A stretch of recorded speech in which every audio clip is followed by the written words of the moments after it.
Good afternoon, everybody. Hey, Mr. Easy-Go-Lucky. I knew somebody would chime in just as we were going live. So nice to see you as always. And even at this odd time, 4 p.m. Eastern is not a normal time for us to do these. But I can tell you, I've had several people in Europe that have wanted to do chats with us on the channel.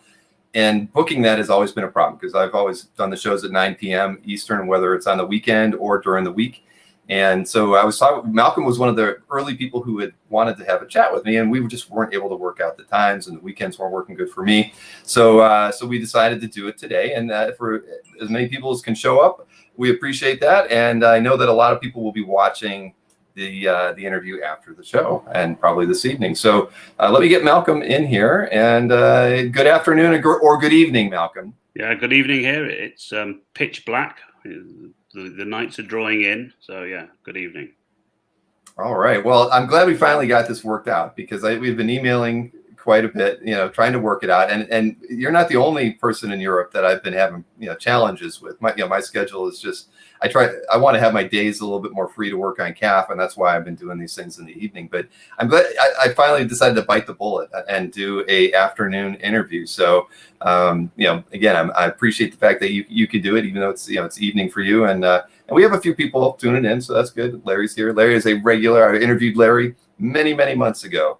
So he's a big collector as well. So Malcolm, Hi. We always start these things with kind of your origin story in the hobby, and we've met a few times, and I've admired your collection because I think we have a lot of similar tastes in the artists that we collect or at least appreciate. So I've been looking forward to this chat with you. But can you kind of give me a bit of your background on what got you started interest in art, comics, and then collecting original art? Sure. I suppose I got into reading comics in a big way when I got to university. So when I was 18, and Brian's saying hi. Hi, Brian Peck, who I've known for many years. And when I was 21, I think I moved to London I was at medical school, as people who know me will know. And then I moved to London and started hanging out at Comic Showcase, which was one of the premium, it's not there anymore, one of the premium London stores. And also went to a couple of, not conventions really, there were more comics fairs, people with long boxes of comics. Mm-hmm. And I met Joseph Melchior, who's probably not going to join in, I guess, because he got married a few days ago. But yes, he did. And we met at the shop, and then at the show. And then at one of these comic fairs, I can't even remember how it came up now, whether I just recognized him. I bumped into John Bolton, who I knew from reading Marauder in Epic. Mm-hmm. Because obviously comics for grown-ups were just becoming a thing then, in more mainstream stuff rather than the underground. So I'd read Marauder, I met John, I already loved his work, and it turned out that we lived only about 2 miles from each other in North London at that stage. So two things happened. I very tentative. I've never ever done this, but I tentatively asked him if he did sketches, and he, would he, this was after we'd met a couple of times. I think we'd got to know each other a bit, and he said he would do a sketch for me. And I know you've got that to show, and so yeah, there we go. So that's the very first piece of art I ever owned, and it was a gift, which was very nice of him. And then he invited me to his house. Was that done on a sketchbook or on a? No, he just came along to the next little comics fair thing with it, and walked up to me and tapped me on the shoulder and handed it over. No, it's on an A4, 8 by 11 piece of paper. Mm-hmm. I know exactly where it is. If I turned around behind me, it's in a particular folder. I know where it is. Still have that. And then he invited me to his house, and there was people tuning in now saying nice sketch, and it was those were the days when at British shows, certainly in European shows, nobody ever charged for sketches anyway, but John gave me that, invited me to his house, and I went over 2 or 3 weeks later, and met him and his family, and his children must be in their 30s now or something, but he was with his wife, and he had this amazing studio. The first time I'd ever been to a professional artist studio. I've been to many since then, luckily. And it was full of not only art, but sculptures. So John makes his own sculptures. And some of them are sculptures for sculpture's sake, I think. and others, it turned out, he used as models for reference. He was doing, stories in black and white wash in Epic magazine with monsters, and I worked out that his wife was the model for a lot of those as well. Mm-hmm. And we just got to know each other a bit. And so that's the very first piece of art I got. And then later, not a bad place to start, Malcolm. No, amazing place to start. And then later that year, they had what's called UCAC, the United Kingdom Comic Art Convention. I never heard of that.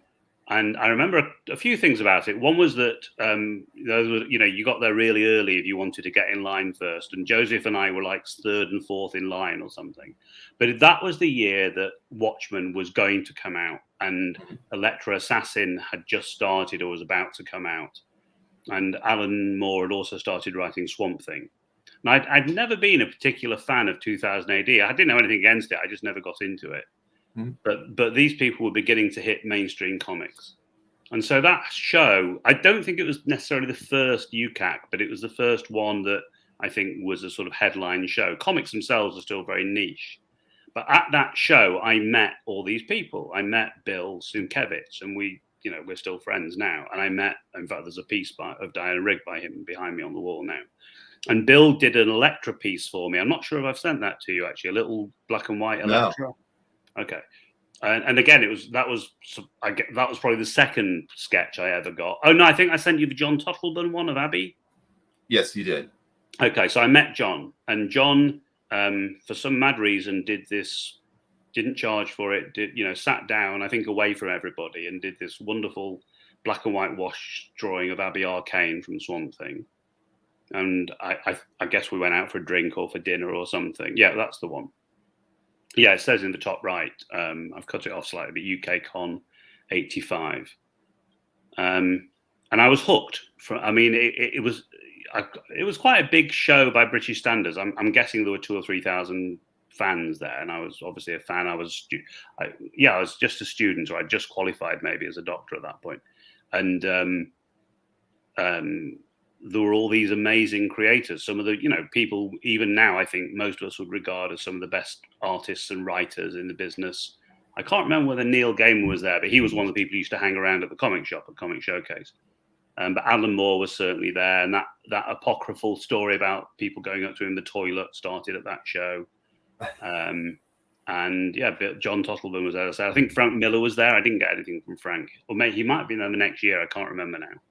But that definitely started me off on being somebody who went to shows. And as a British comic fan, I didn't know anybody in the professional business, especially in America, until that show, when for the first time ever, and this, of course, was before the internet. And I'm guessing most of us here are old enough to remember that. So we didn't know what anybody looked like until we went to this show. There weren't photographs around much in the press or anything.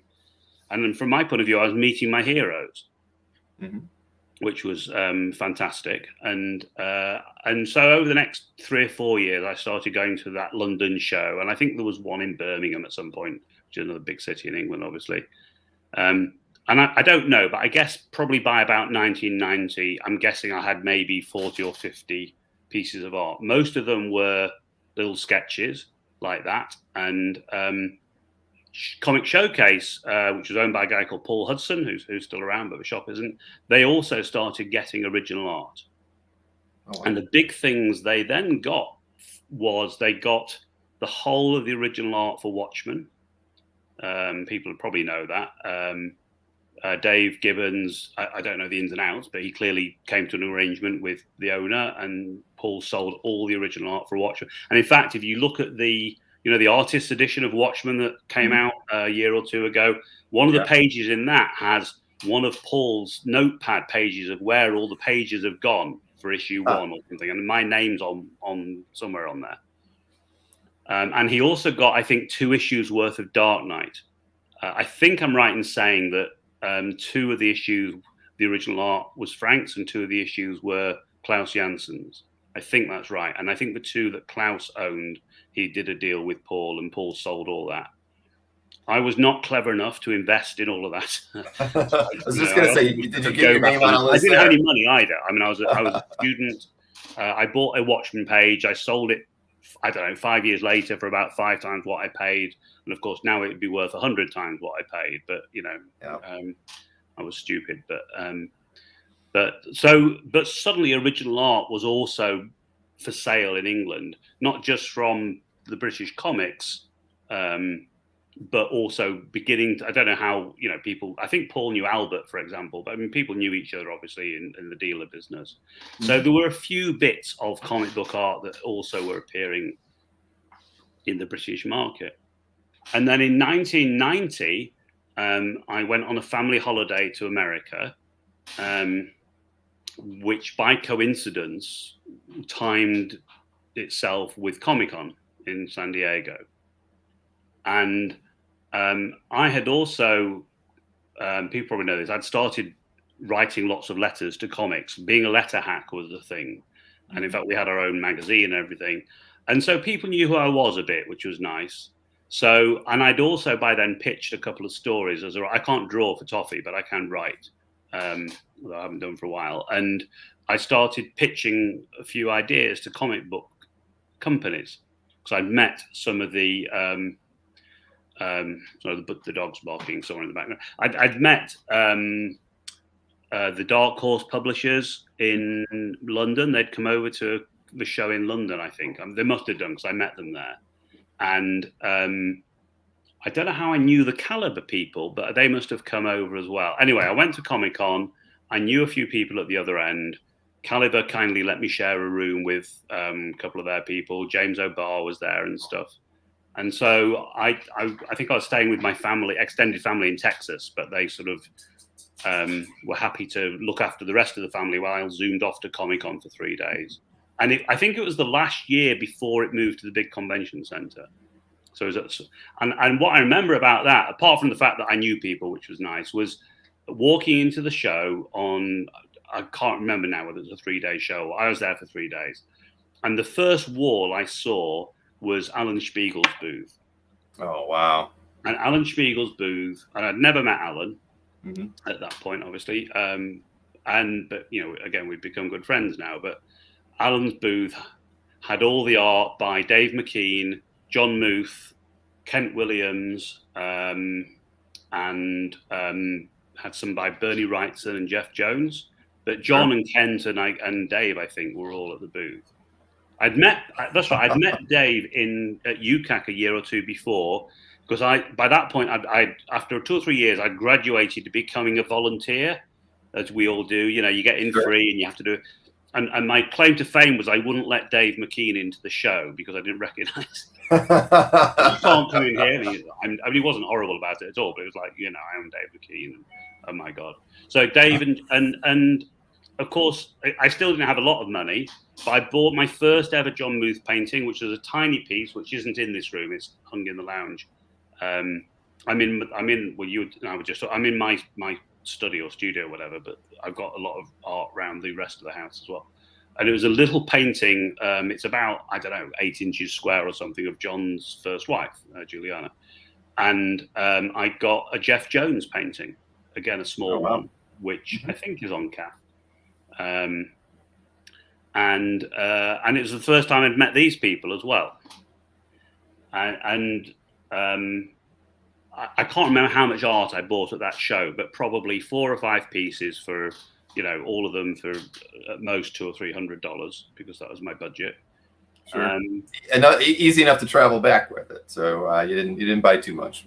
No, I can't. I mean, nowadays I go over there, you know, we take a portfolio and I have to get it through customs and you know, pretend I'm in business class for a minute. So they put it in the safe bit of the plane. But so I flew back from there to Texas. So I can't remember offhand how I must have had an Etoya folder or something like that to put the art in. Think about it. So yeah, I probably came back from. I remember running over the first few years at San Diego. One of my friends told me this. You remember, Malcolm, what you used to do? You used to run into the show and you used to run around to all the artist booths and get on their commission lists. And I'm sure that's right because again, I mean, it was before prices went crazy, but a lot of the main artists in the business, not maybe the illustrators and the painters, but certainly the people doing the monthly books, would you know, man booth or be an artist alley, and it was easy enough for I don't know, $100 or $50 or $30 even to get a commission. And then the other thing that started happening for me was that because I was writing, I got to know a lot of people very quickly. And those, I don't know if you were at Comic-Con back in the early 90s, but the professional community was relatively small compared to now. And right. My first show was probably 2001. You know, you were talking about it. The IX show, everybody gets together in the bar. Well, I mean, I think at the first few shows I was at, there was probably 20,000, 30,000 attendees, but I was regarded as one of the professional community, even though I just started out, which was very nice because, I mean, I'm not trying to name drop, but I still have pictures, you know, the first 2 or 3 years, everyone would go back to the Westgate Hotel and there'd be Dave Stevens and Mike Kaluta and, you know, Paul Chadwick and people like that. And we'd all just sit around having a drink. And the Caliber crew, I mean, Gary Reed, who died recently, sadly, Joe Pruitt, who I'm still friends with, who now runs or helps run Aftershock Comics. He doesn't run it. He's CEO or something. So that little independent crowd, and whichever company you were with or whether you were self-publishing, everybody knew each other. You know, it was a boom of the black and whites. Right. Sorry, there's nice comments coming in as well. Hi. And it's nice. Other people have got memories of the same sort of thing. So I was both beginning to collect art and getting to know the professional crew, which was great. Charles Vess was one of the first people I got to know very well. And I went to stay with him and he came to stay with us and knew his family and all the rest of it.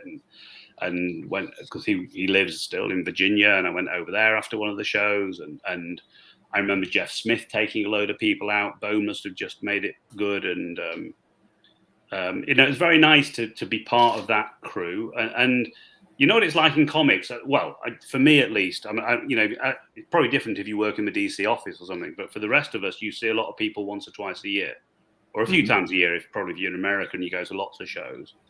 But from my point of view, I've got some people. I might call them comics friends. I don't mean they're any less friends than anything else, but most of them I see once or twice a year. But a lot of them have become people, they're the people I go to the shows to see, and we go out for dinner each year and all the rest of it. So, and I think, I'm sure a lot of collectors are in a similar position. They've got to know some artists very well, and you end up collecting their art more, and it becomes obviously you're giving them money, which changes the dynamic. But at the same time, you're going out for dinner, and certainly back in the 90s as well.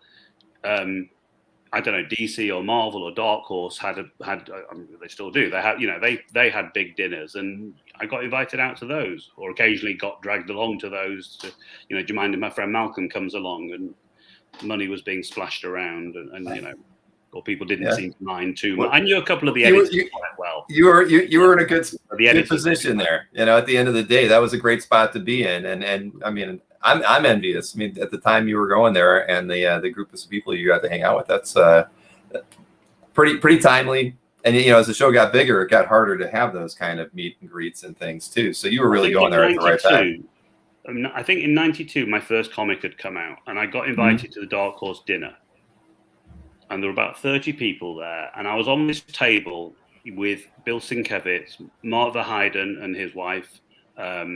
Frank Miller, Paul Chadwick, I can't remember, Mike Allred, who I was working with at the time, and and on the other tables were all the other people, some of whom went on to be Legend Comics. I think the very first panel I did, where I was a little guy at the end, and I talked about my comic for a minute, but I remember Frank and Bill and people were on it, and and Graffiti were doing their Dead Dog parties, and it was a good time to start being involved for somebody who couldn't draw. And at that point, didn't have a lot of money to spend either. It was social more than anything else, but it garnered art, and it was great. So most of your early collecting then was just focused on convention sketches, commissions, that sort of thing. Before, not as heavily in the published side of stuff. I had some published pages, and then about 5 or 6 years later, for various reasons, I had even less of a budget, and I realized, and I like you a bit. I aesthetically, I preferred single illustrations, commissions, covers, paintings. And that's when I sold my Watchmen page. I took about, I think there was a couple of years at San Diego, I'd become single again. So, didn't have much money. And the way to afford to buy anything else was to sell a few things. So I don't know, not many, maybe a dozen published pages, but 2 or 3 of them had gone up in value a lot. By a lot, they'd gone from $100 to $1,000. They're not like the mega stuff you get at Heritage now. But, from my point of view, I probably tripled my money, and that meant I could buy a John Muth painting or a Dave McKean piece, or, get a couple of better commissions. So by the late 90s, when I was settling down again, I did start thinking, I should have kept some of those pages. And I have quite a few pages now. But most of them, probably 80 or 90. But when I look around the walls in here, virtually everything is a single issue. But there's a room downstairs where there's, 2 60s Marvel Kirby pages up on the wall. Oh, nice. But what are they from? One, Fantastic Four 30-something and X-Men 8. Wow. Well, wow. But they were bought. They were bought 4 or 5 years ago. I mean, they weren't bought 25 years ago. But right. I'm sure. I mean, I'm well aware that they would cost 2 or 3 times that now, because prices have gone crazy the last 4 or 5. I don't want to buy. Well, I'd love to buy some more, but I can't afford it, and I don't particularly want to sell them. So I don't blame you. Well, so it's good having Joseph as a friend or acquaintance back then, because he's been an art collector for a very long time, and so just having him around, see, I didn't have anybody like that when I started the hobby. If I would have had somebody who was already engaged with buying art and interacting with artists, that would have been. It kind of gives you a leg up as a collector, just to kind of have a. I don't know. He could be somewhat of a gateway to just kind of understanding how to interact with some of the artists and pick up art. And if he was already sleuthing around and in the same places that you were, I think that's. He knows great. Everybody, even more than I know everybody. He knows everybody. That's why he's been the perfect person to help put together some of those. Brian Peck's just written in, say X-Men 8 was after Anthony broke up the issue. I'm fairly ignorant about things like that. I'm aware these things happen. There are whole issues out there that dealers or collectors have hung on to for ages, and I wish I had, the whole of Watchmen 7 or something sitting in a drawer, but I don't. I do have a couple of whole issues, but they're things I've written. They're not massively valuable. Yet. No, I have a lot of Michael Allred art, and I have a lot of Jim Calafiore art, because I've worked with them, and a few other artists I've worked with, but I've no idea X-Men 8 was an issue that was broken up or whatever. Well, I'm not in the know like that either. Sorry? I'm not in the know like that either. I know a little bit, but not all of that. I definitely wasn't a player when Anthony was breaking up that issue. No, but I didn't get it from Anthony, so I got it. I don't know. I know who I got it from. I don't know if they got it from Anthony or what. But it's a small enough hobby. Art gets around.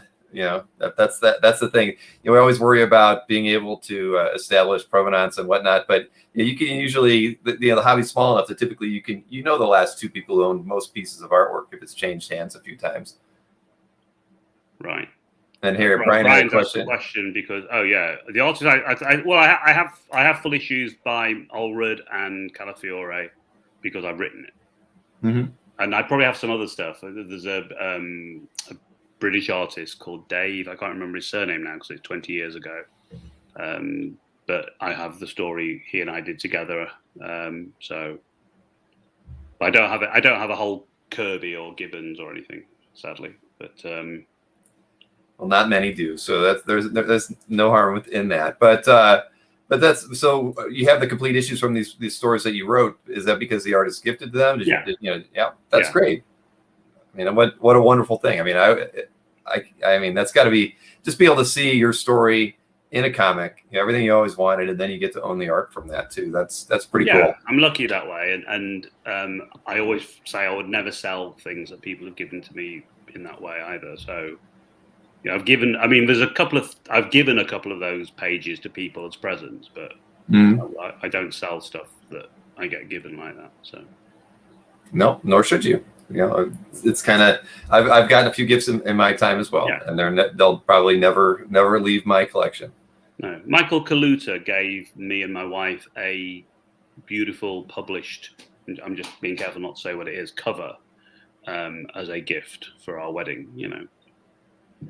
and he's never met. That's not a bad gift. No, I know. It was like you can have. He's never met her, so that was very nice of him. and that's you can't see it from where I'm sitting now because it's on a different wall, and it wouldn't be suitable for tonight. But it's a beautiful, published comic cover. So, well, you've got a lot of good friends. Yeah.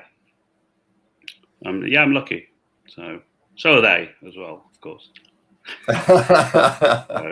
So were you well, obviously, I mean, if you were collecting Muth, you've always had a penchant for the the more illustrative works, things that kind of fall outside of traditional comic book artwork, where it's more into illustration and even fine art. I know that your collection isn't really you can't really pigeonhole you in any one kind of genre. So was that always there? Understand. I can't. I was reading something just today, and someone was saying I'm doing fine art now, and it's like, who are you to say? It's somebody who's very well known in the industry talks about their fine art and their comics art, and I mean, there's two bits about that to me. One is, for me, you either like a piece of art or you don't. I mean, that's all I can do. I can probably appreciate some of the technical bits and the aesthetics, but you either like it or you don't.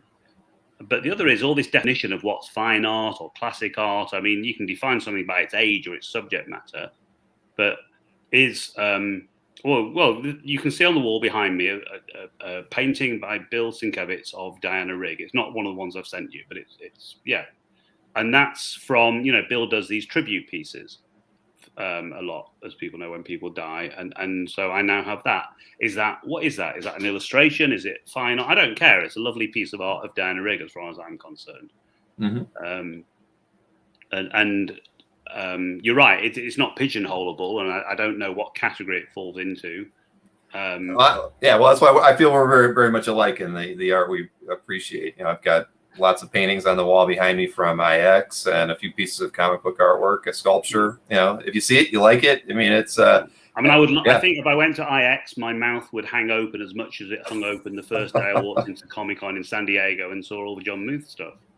Right. Oh yeah, no. That's why it's good. It's a 5-day show in the main exhibition hall, because you can, you need 5 days in that show to really get around all of the artist booths, and it's an amazing experience. Now, these comments, can I reply to them by typing? I'm sorry, or do you No. I'll pull them up on the screen, like Robert. Yeah, Riley the Robert Riley one. Yeah. So the first thing I ever did was called Tales of Audrey Madness, which was a 4-issue series with Michael Allred. I did a graphic novel, which was meant to be a series of them, but the publisher decided not to do the others, called Gustav P.I., with a California painter called Ken Meyer Jr., who does a lot of gaming stuff. He and I've been friends with him for 30 years as well. That's a nice, and I don't have the full issue. I have a few pages from that. I worked with Caliber for quite a long time I was their European editor. So if you look in any issue of Negative Burn, I'm British liaison or British editor or something. And in fact, any Caliber comic at all from that time, my name's probably in it. And I wrote a series called Triggerman with Mark Bloodworth, which is a sort of psychopath serial killer sort of story. My background is I'm a psychiatrist, so I know too much about stuff like that, I suppose, or I meant to know a fair bit about things like that. That's my job. I did a fairy story. Well, I worked with a friend called Jeff Lang for a long time as a writer, and we co-wrote a few things. And we wrote this whole thing about a woman called Nanny Katie, who was involved within the story. She was involved with the characters from Shakespeare Midsummer Night's Dream. Mm-hmm. But she also got involved over different time periods. And the whole series was meant to come out through a publisher whose name I can't even remember now, who were around in the late 90s. And then they did publish, but they went bankrupt. We had Steve Lieber on the art. Mm-hmm. And it all kept getting delayed because then Steve got a job at Marvel. And Charlie Vest was doing the covers. It was this great project that never saw. I mean, I'm sure we're all full of stories like that. But we did do some short stories that appeared in Negative Burn. I did one with Brian Talbot's son, Alwyn Talbot, who I don't think works in comics now. Brian does, obviously, and a couple other people. Jeff did one with Steve Lieber and a couple of people. And then Jim Calafiore and I started doing a thing called Childhood's End over at Image. There was a short story from Negative Burn as well. And I've missed out a couple of things. I did some comics journalism as well. So I honestly can't remember the couple of, I can, but my brain's not in that space right I did other short stories as well. And then I'm working on something now that's very long gestating with somebody who's one of the best illustrators in the world. But whether it will ever get published, who knows? Well, that's a tease. Yeah. All right. Maybe there'll be an announcement some point in the future about that, right? Yes, I hope so. But I mean, it's one of the things. My wife was in for a short while. She's gone out again. You know, she keeps telling me, "Come on, you say you're a writer, do some more writing." And the trouble is, because of my job, it's very hard for me to create the mental space right now, which is my fault. I should be better about compartmentalizing. But anyway, over the next couple of years, I will write more. I've written several chapters of a novel as well, which again may or may not get published one day. But yeah, as Robert says, it'll be a CAF exclusive when you're able to announce the project with one of the best illustrators in the business today, in my opinion.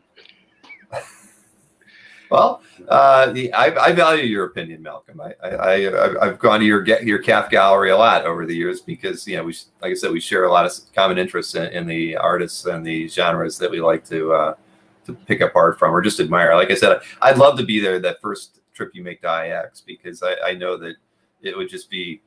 It's a religious experience to see all of that art in one place. So, it's always nice going to the illustrator section when they really had that over at San Diego, even though it was only like four or five aisles, half aisles or whatnot. That was nice, but having a show that's just 100% devoted to traditional artists, working in science fiction, fantasy, and book illustration, and different areas of publishing is just pretty cool.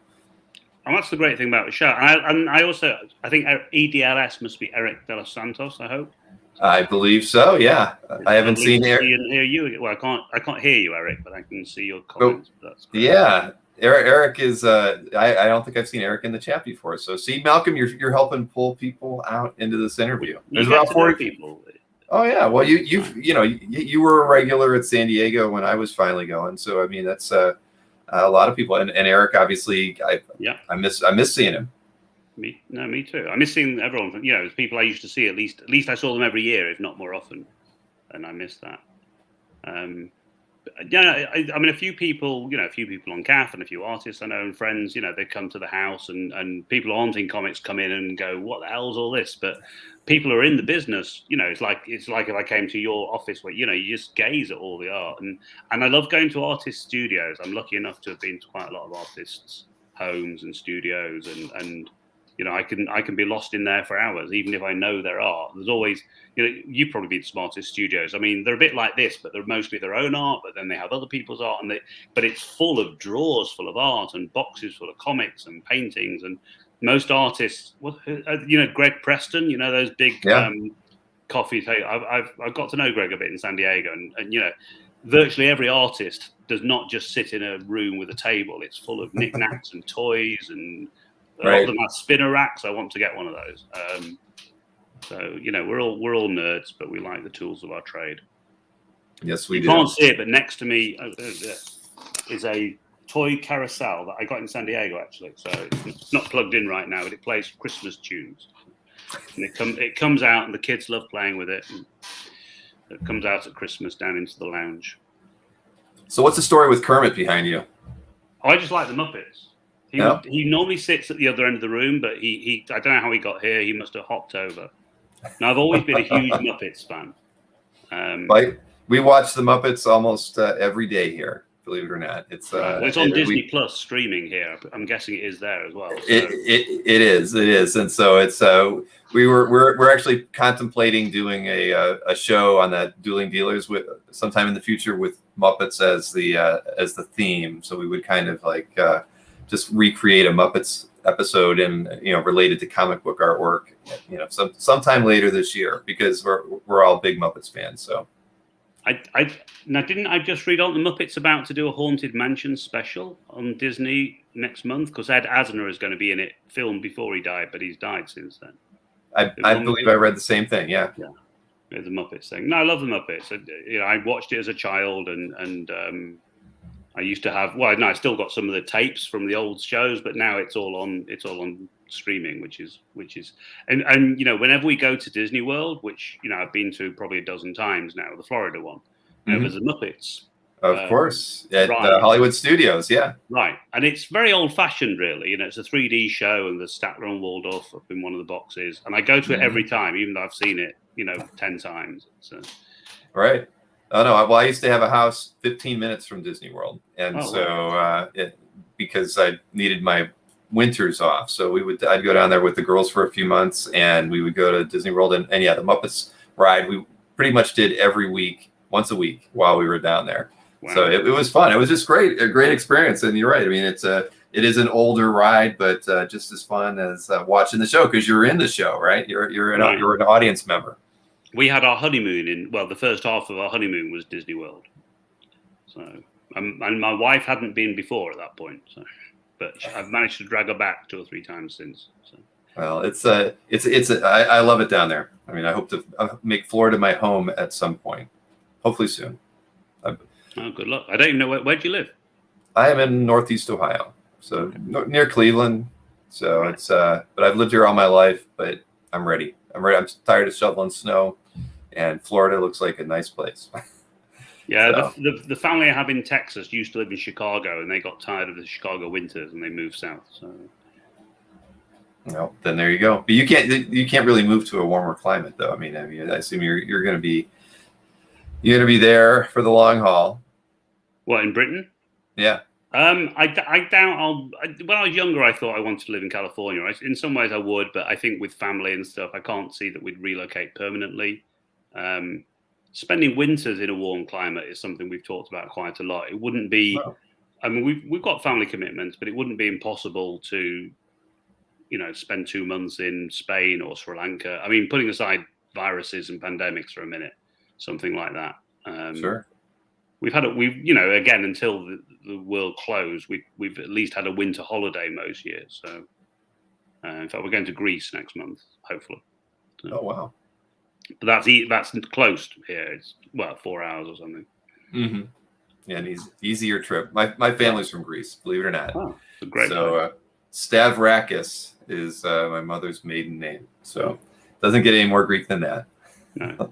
I have to say, whenever I've been to Greeks probably 5 or 6 times, and the Greeks, I know you should never generalize, but they are such amazingly easy and friendly people, more than most countries I've been to. Sri Lanka's like that as well. I know Nick Katratis would say that too, probably. Yes, I believe he was watching earlier. But hey, why don't we look at some artwork from your collection? Is that would that be good? I know we've shown a couple pieces so far, but let's see here. Let's see, did I show that? Oh, here you go. This was the first time I went to San Diego, I met Paul Chadwick for the first time, and the next time we met, he gave me that, which he'd done for me, and it says for Malcolm with great respect, and I mean I was bowled over by that because at that point I didn't know him that well. We'd had dinner together a couple of times. I knew him well enough to know that the Maureen in the comic was modelled on his wife Elizabeth, but it was a lovely piece to be given, and it's remained. I've got a lot of Paul's art, and in fact, people on CAF probably know I've been selling a lot of Paul's art on his behalf. Last time I went to see him, we agreed that I would. You know, he doesn't want to get involved in that directly, so I brought home about 100 pieces of art and of his, and have been selling them, and I think about 75 or 80 of them have gone now. So that's it. He lives in Washington State, and in this beautiful, thanks Robert, in this beautiful area. I've been there 2 or 3 times. I love it up there, and Paul and I are good friends, and so yeah. But that was the first piece of art I ever got from him, and it's still in one of the folders here. And from where I'm sitting, I can see a color concrete painting, and there's a lot of Paul's art in this room. So very nice. But I didn't know what. And he's doing a new concrete book. Oh, is he? But having said that, most of it was done when I was there 2 years ago, but it's definitely coming out. It's called Stars Over Sand. I don't think that's a secret. and it's a five or six issue. I've seen most of the art to it. So when is it coming out? I asked Paul. He's not Mr. Fast, is he? No. But I've read a lot of it, I suppose, because when I was there, I remember the whole of issue 4 or something was tacked to the wall as he was working on it.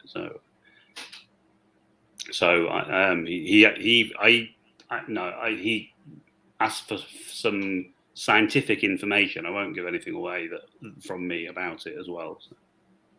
So you had a hand in it, even if it was just a little bit. I had a little tiny bit of one finger in one strand of the story. Yeah.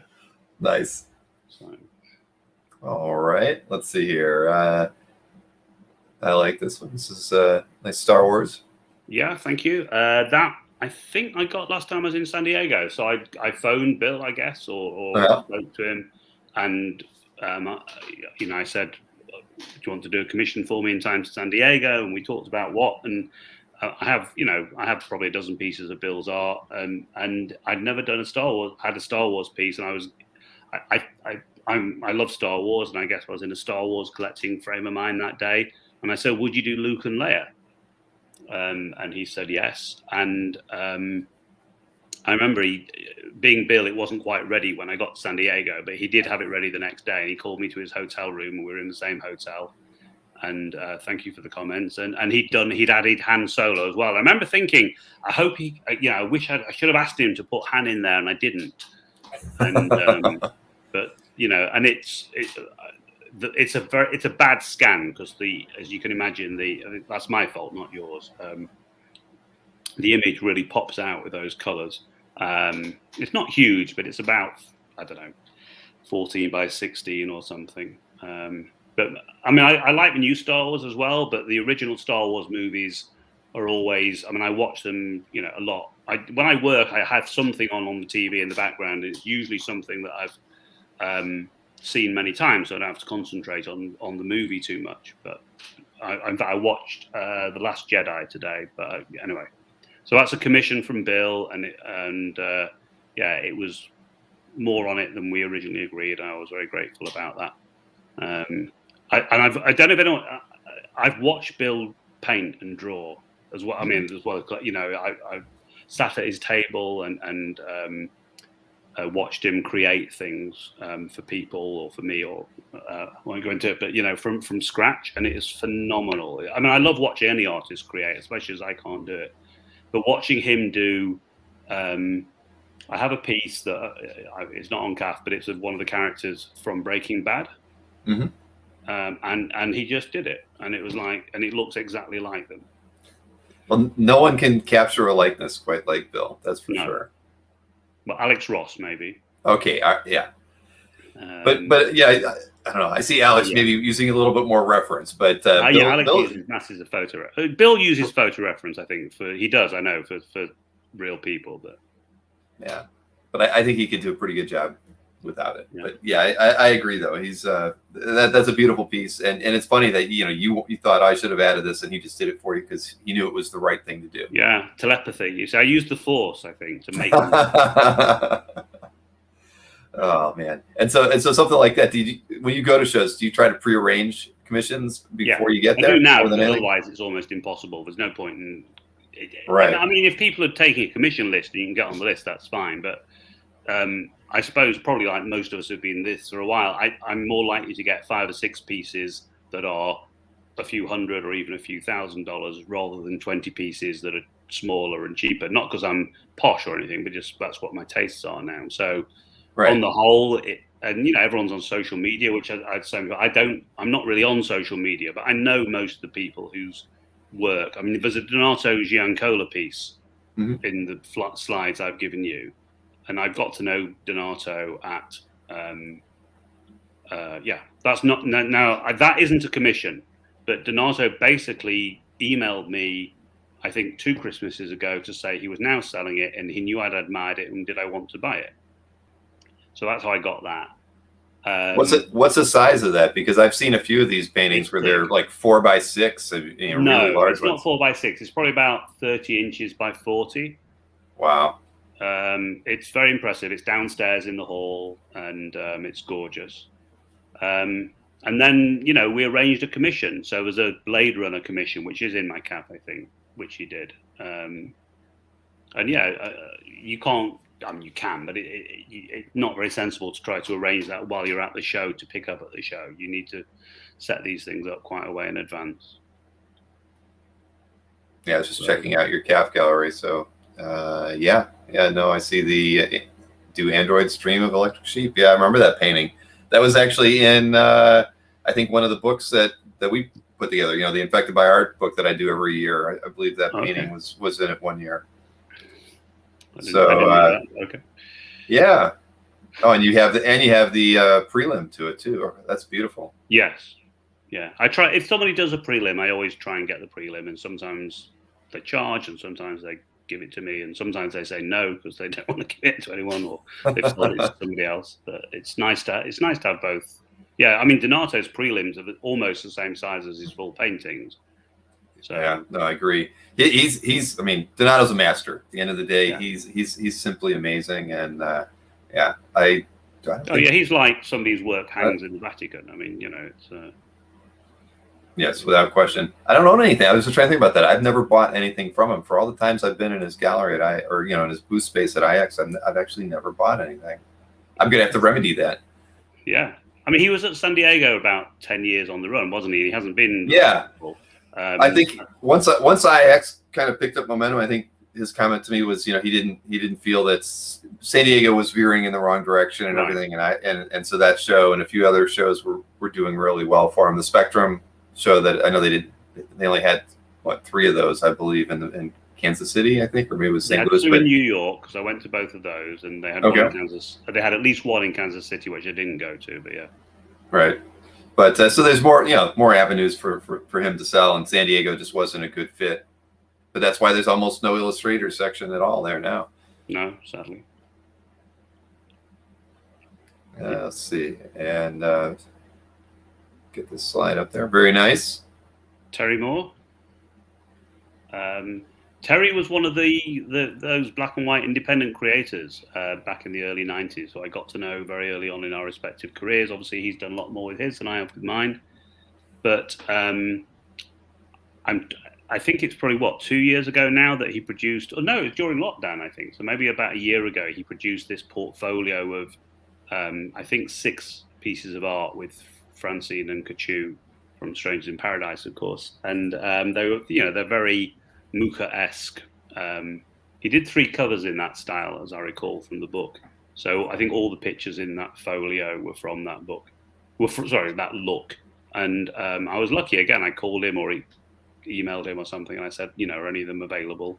And that one was, and he named a price, and it suited me, so it arrived in the mail. I know where it is. Sorry, I'm looking around the room where all this art is, of course, and you can't see all of it on this screen, but it's not on the wall, that one. But it's a beautiful piece. So Michael agrees with you on that one, and Rob Riley says his first SDCC. Okay, so that must be when I first met him. We almost worked together, but we talked about me writing something for a backup story in SIP, but he decided not to do that sort of thing, which I think was creatively the right thing for him to do. But I've been to his studio actually in Texas. He lives quite near my aunt and uncle, as it happens. It turned out, so we've got together. You've been fortunate to have artists living near yourself or relatives. Yeah, I don't know anyone that lives. The closest artist to me now is probably people like Sean Phillips geographically, because he's up in the lake. And somebody who, I don't think I've sent you a piece of hers of mine, but there's a British artist whose pen name is Tula Lote. I don't know where she got that name from, actually. I mean, it's not her real name. I know what it is, but she lives in Yorkshire, which is the next door county. So I guess she's about an hour from me. In fact, the show that she's involved with called Thought Bubble. Yeah, that's November, right? Right. And I think, as far as I know, that's going ahead, and it's about an hour away, and I'll be going to that. So it'll be my first show since Thought Bubble 2019 was the last show I went to, I think.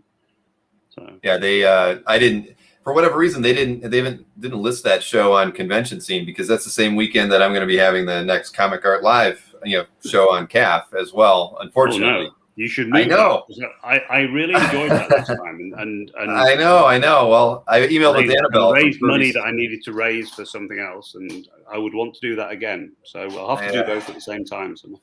Yeah, I apologize. It's going to be tough for me to change it now, because I did set, but it was because of Annabelle emailing that they were setting up there, that I saw that was even happening. Yeah, I don't know why, because I always go to conventionscene.com to kind of figure out what shows are out there, and I always just try to pick an open weekend, and they're still not listed. Thought Bubble is still not listed on their site as being out there, so they need to correct that. So, because I would have, even though it was in Europe, I would have avoided that weekend, because I know that would have been a big show for our art collectors to go to, and I don't want to ever overlap or get in somebody else's way. I'd rather have that weekend open for me. So. It's a nice little show. It's very friendly and low key, and not low key is the wrong phrase. In fact, they got in the headlines this year because they were going to invite Frank Miller, and then that was a big for political reasons. I'm not sure what I think about that, but anyway, I know. I don't agree with Frank's politics, but I'm not sure it's right to. Anyway, that's a different. Right? No. I avoided talking about it as well too. I mean, I would agree. I'd say the same thing. I don't agree with Frank's politics, but you can't argue that he isn't a deserving person to be a guest of honor at Thought Bubble at the end of the day, given his career and whatnot. But let's look at some more art. So I apologize for that. You'll have to be multitasking while you're at Thought Bubble this year. Right. Let's see. Here we go. Oh yeah. Okay. So that's from the first published story that Jim Calafiore and I did together, and it's a story about child abuse, so which is my professional field as well. So that was published in, I think that story was in Negative Bourne, and then the first issue of the book came out, and then sadly, even though the whole thing was plotted, it sort of fell by the wayside. I hope we can get back to it. It was a Kickstarter or something. We've talked about it. But it should be a 5-issue series about childhood. It's not all about child abuse. That was just one of the characters. But it's about childhood and relationships and attachment and different... some of it's about different childhood mental health disorders, because that's what it's about. But it's done as a story. It's not like a textbook or anything. But that little girl has been abused by her stepfather. That's the storyline in that. When did this come out? Oh, I'm guessing 20 years ago. Oh my! Probably the early 2000s, I think. So you're overdue for the Kickstarter. Yeah, well, that was the short story. Then the image book came out, I guess, in the mid 2000s, and then it is very overdue. Jim hit it big with Valiant, obviously, and then did Aquaman and stuff. No, Jim's great. So I mean that. I know he's been pretty busy. We've emailed a few times. I think he wanted to participate in Comic Art Live after the last one happened, so hopefully he'll be doing some, or at least setting up for that show. Yeah, we have dinner at San Diego every year, and occasionally meet at other shows. And he's not been to the house, but I've seen him in England. So very nice. All right, and this is a beauty. Oh yeah, Mark Schultz. Mark, I met again, I think in 90 or 91. People know Mark. He's a shy, humble guy. But draws beautifully. And some years later, I had the courage to ask him about a possible commission. And I suppose I'd become aware that he didn't produce a huge amount of work. And Xenozoic Tales was actually coming out at that point. But again, I can't remember, but a few months later that arrived in the mail, I think. And that was the very first piece I have of Mark's. And I probably have more of Mark's art than any other single artist. The things I've commissioned or that he's given me or whatever, I would never let go. I've bought and sold a few things when I've needed to raise money. But I still think that's, you can't get better than that. It's Hannah, who's amazing, and it's a dinosaur, and I can't draw, but the composition of that piece of, illustration or comic art or whatever we want to call it is stunning. And again, you can't see it because of the camera angle and the subject matter, but there's more of Mark's art on my wall than any other artist as well, I'd say. So it's absolutely beautiful. Yeah. I mean, I've watched him draw as well, and it's stunning. It's seeing things take shape. But he's also not very fast. So, well, I mean, when he actually has a pencil in his hand, he's not horribly slow. But he's very. Well, I don't know. I'm saying obviously, but he tries to do very high quality work. So, in fact, I'm going to be. There's a British comic magazine called Illustrators.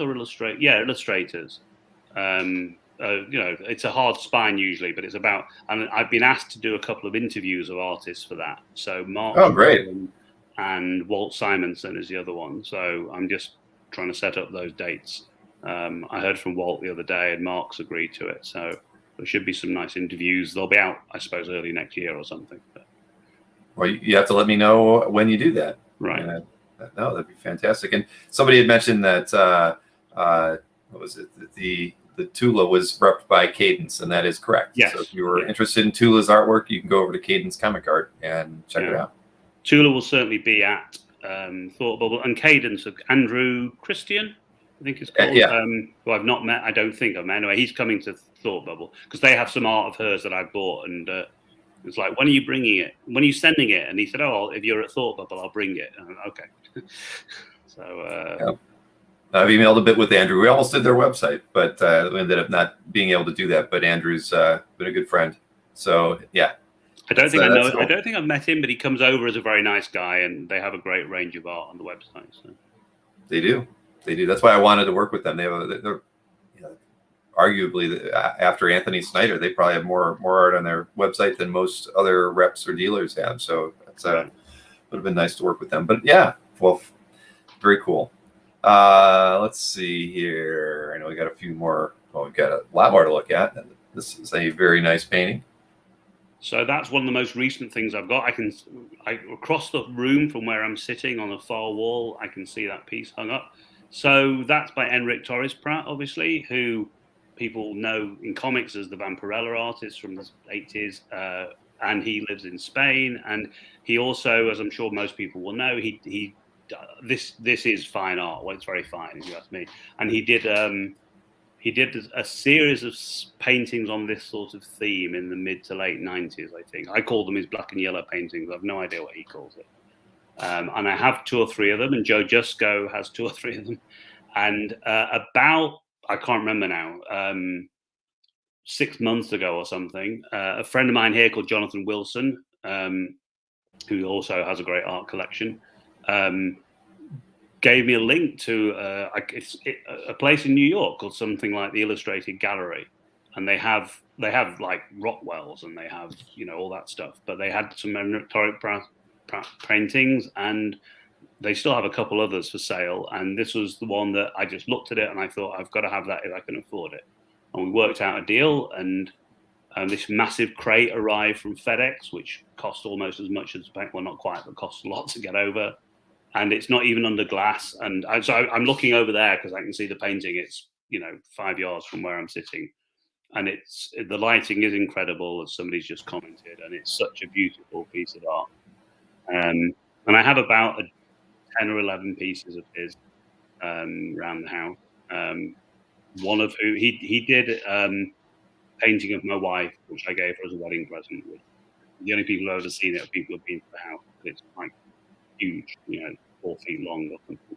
And but I also have some Vampirellas, but I love his. He amazes me with how he can do that sort of thing. Henrik's about he's in his late 70s now, I think. And he's still producing this amazing art, and he's got this new Kickstarter book. He's done all these original Vampirellas for that as well, which will eventually come out. But I know the person who markets his art. So behind me, and it's a naked lady, so we won't show it, but there's another piece. I showed it to you briefly offline. Yeah. Is the person who acts as his rep in New York, who I know not long ago, 2 or 3 months ago, said, look, the person who owns this piece of art doesn't want it anymore, and Henrik said he'll sell it for him. Do you want it? Because I know it's your sort of art. So that's on the opposite wall, and it's about 4 feet long and a foot high. It's strange dimensions, but it's very heavy. I've had to drill holes in the wall. And you had to be a carpenter to hang that one. Well, I'm terrible at practical things. I can cook, but I can't do anything else. But my wife is amazing at practical things, and so she taught me how to drill holes in a wall. I know that's a basic skill that people should have. So I can now. Well, I don't know if I could do it again, but I drilled a couple of holes in the wall. So. Well, it's your house. You're allowed to do that. Right. And Johnny was asking the artist name of the Henrik piece. I think is what the artist is Henrik Torres Pratt. Yeah, I can type it in. Brian's Brian's added something about that as well. Oh God, okay. I was going to type it into the chat here. I know you don't have access to type in the chat, unfortunately, while we're on private. Right, there we go. Yeah. Okay. I'm still not completely sure, even though I've got his handwriting here somewhere, whether he double barrels his second name or not. So because the two words run together on his signatures. Right, exactly. But who knows? Anyway. Well, very nice painting, and a recent acquisition too. So that's good. Yeah, both that and the other one. Although they were done 25 years ago, I've only owned them for a few months. So. Well, I can tell you, I've done a lot of rummaging around in art that Mike Berkey has at his house, and he has a ton of Henrik paintings. Just I don't know where he bought them from, but I bet you he has 50, and none of them are on his website for sale. So, so it's like I'll have to ask him about that. I like working with Mike. He's a bit larger than life, but he treats you well, and if he knows you, and you can work with him, and if you don't agree on something, it's no harm, no foul, and if you do, you do a good deal. And I've got some great art, mostly at the higher end from him, and it's he's willing to work over a period of time and all that stuff. He always says that on his website, doesn't he? The layaway or whatever. Time payments are okay, right? Yeah, and they are. That's great. All right. Well, I'll tell you, I'm going to probably be over there in a couple of weeks. When I'm there, I'll take pictures of some of the stuff he's got there, because they're all kind of grouped together, so it wouldn't be hard for me to send you 20 photographs of some different stuff that he's got. I'll tell him to let me know if he wants to sell anything. Not that I've got any money right now. So. Well, it'd be nice to look at the very least. Okay, I did give you one of it. Okay, so that's right. This is not yet. This is on the Cadence site, but isn't on my CAF. But this is one of the pieces that Tula did recently. They put up a bunch of new illustrations by her on Cadence, and so I haven't physically got that. I think it's in America with Andrew, but she lots of us collect pictures that have women or men on them. And she does this, ethereal style, and she draws expressions like virtually nobody else I know. And she just captures people's feelings, as well as it being gorgeous, beautiful art. And she does these little sketchbooks people probably know that have some very sensual art in there, some of which she sells. And obviously some of it's quite erotic, and I think this is as well. And so that's one of the. It's such a new piece to me that I haven't even physically got hold of the piece of art yet. But I think it is on the. I think a scan of it's on the Cadence page, and I'm looking forward to taking ownership of it in November. So yeah, I think it's about 11 by 14 or 14 by 17. Can't remember now. But she does this. Limited color range on one piece, and produces such variety of texture. And there are a few artists, Aranza Santisteo is one of them, who they can do stuff with clothes and oils and textures. Tom Canty, who doesn't produce a lot of art now. I keep saying I can't draw, but how somehow people can draw clothing that looks semi-transparent is to me is amazing. Yeah, no, I agree. And Aranza is a good example too. Her work's phenomenal. I love her work. She's a wonderful person. And I don't know. I don't know Tula very well personally. We've met a couple of times, but she comes over as a really nice woman as well. It's easy to chat with and all the rest of it. Most people in comics are nice, but she's more normal than the rest of us as well. Don't tell her I said that. But so, yeah, hopefully I'll. Well, I will. I'm picking up some stuff directly from Tula as well. So I'll come out of that show with a lot of her art, I think. that's a good exciting. thing. Yeah. Well, you got to set the money aside. So maybe you can sell some artwork during Comic Art Live, so you can buy. Well, yeah, the stuff I'm picking up from Tula and Andrew, I've already paid for. But she's also done a piece for a project about, or a DVD project or something about Frank Miller. So I will have the original for that as well. I don't think that's been shown publicly. So I'm not familiar with it. No, I'll email me later. All right. Okay, let's see. Let's get another piece of artwork up here. This one's lovely. Dave, what can I say? I mean, I actually got this from Joseph. Oh, really? Yeah, I've either bought one or two pieces of art ever from Joseph. No, that's not true. I bought 2 or 3 more recently through his Brit Comics art thing, but he sold me that a while ago, and probably regrets it. Dave is the greatest artist ever to work in comics, in my opinion, in terms of just sheer artistic talent and what he can produce. And it's very different from, I mean, Jack Kirby's the greatest storyteller to work in comics. It's a different sort of thing entirely.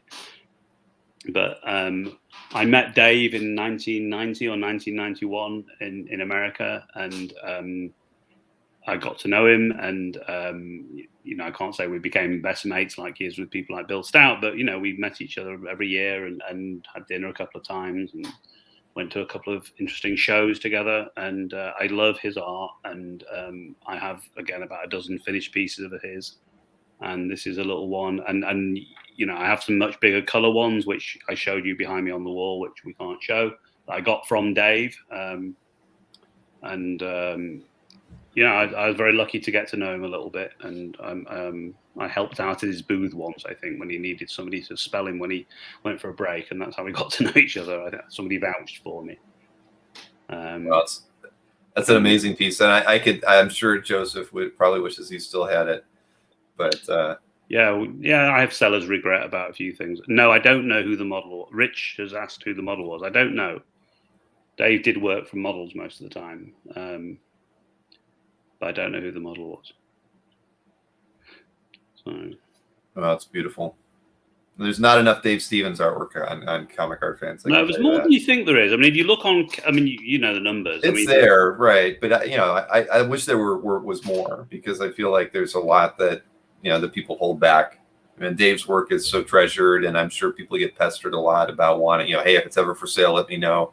And so I think a lot of Dave's work doesn't end up being on CAF because people can avoid the conversation of the inquiries. It always strikes me that for all the work there is on CAF, and I don't think there's another site like CAF. I don't think there's another site that has masses of collectors putting their.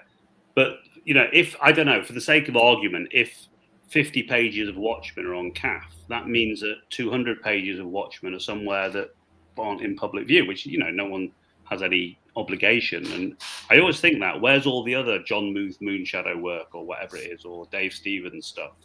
Obviously quite a lot of Rocketeer pages got sold through what's it in Paris, I can't remember the gallery now, a while ago by Dave's estate, and some of them ended up with Albert. But yeah, you're right, there are a lot of Dave's pin-ups. Some of them are in the collected books that IDW did. Right. They certainly got hold of quite a lot of creators to get scans of some of the art, but there's some art in there that who knows where it is. I mean, somebody knows where it is, but so yeah. And I've seen a couple of pieces of Dave's in other artist studios that is certainly not on public display anyway.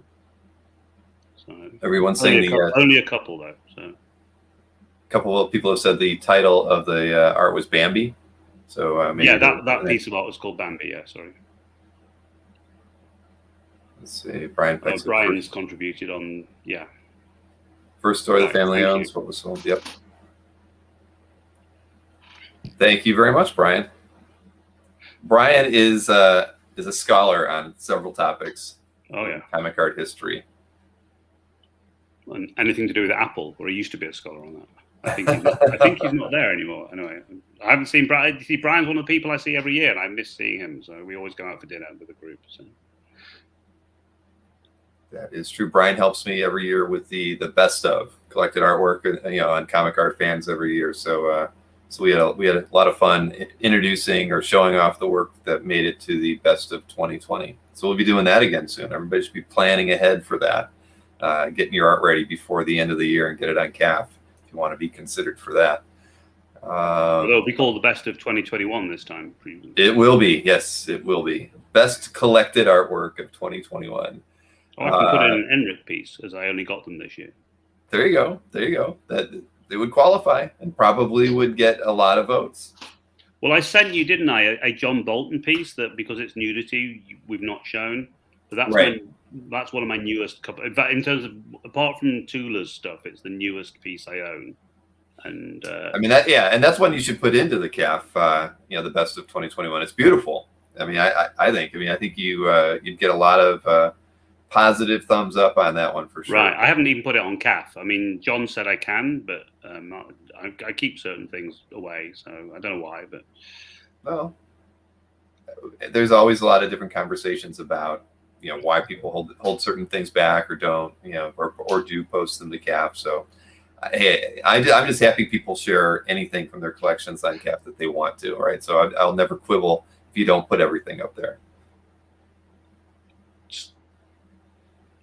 Charles Vess, I was talking about him earlier. I've only seen him once in the last 10 years. He was at the last San Diego, and we spent a short time walking around together.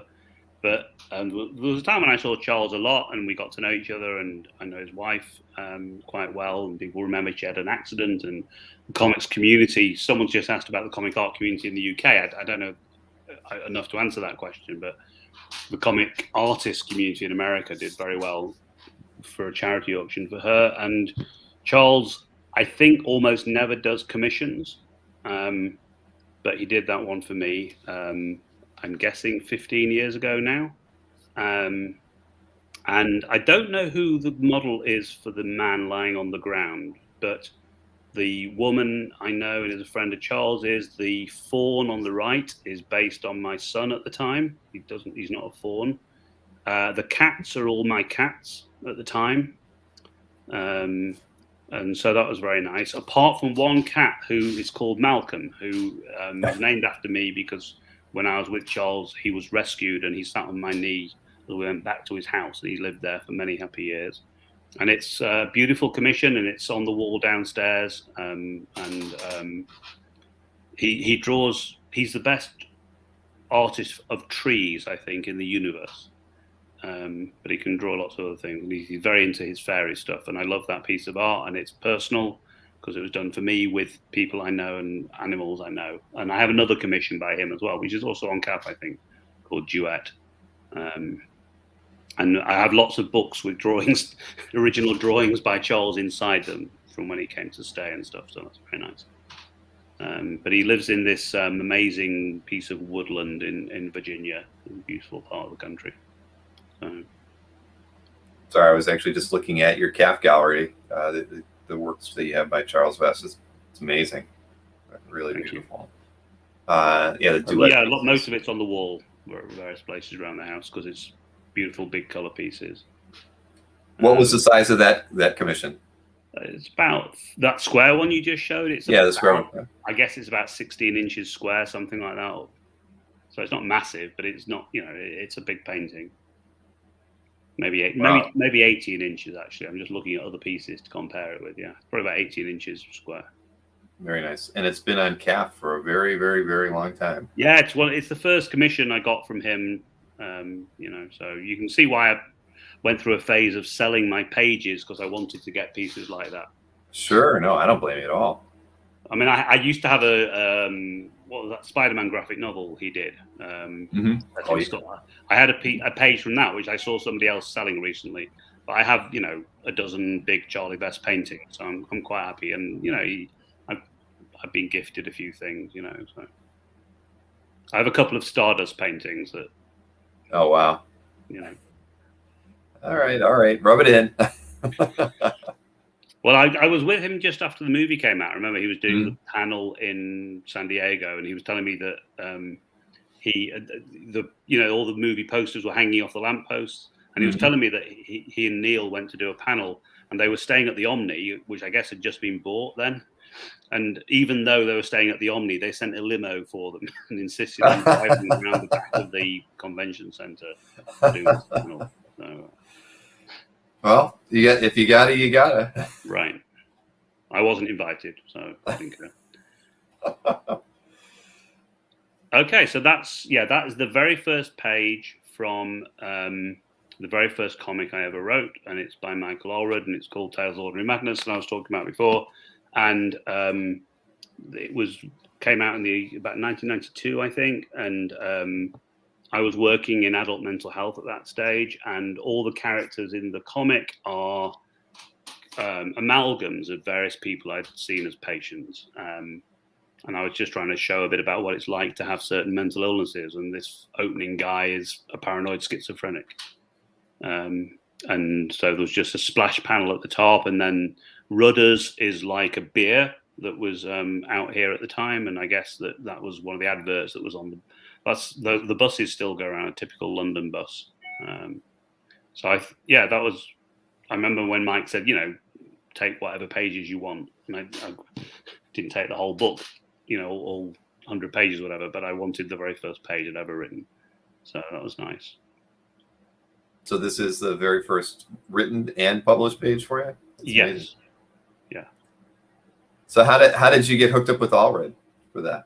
Through Jeff Lang. I mean, I've fallen out of touch with Jeff, but he had done or was about to do a project or a one-issue thing with Mike, and Jeff and I had met, and I was talking about this project I had, and at that point I never knew how to pitch anything, and I'd learned, and a few writers I knew, including Neil, actually looking back, sent me some comic scripts, so I knew what they looked like. So I've got the script to Sandman 1 or something somewhere, and I met up with Mike and at my first Comic-Con, and we met by mail. It was pre-internet, so we mailed each other for a bit, and then I pitched it to Dark Horse, and they said yes.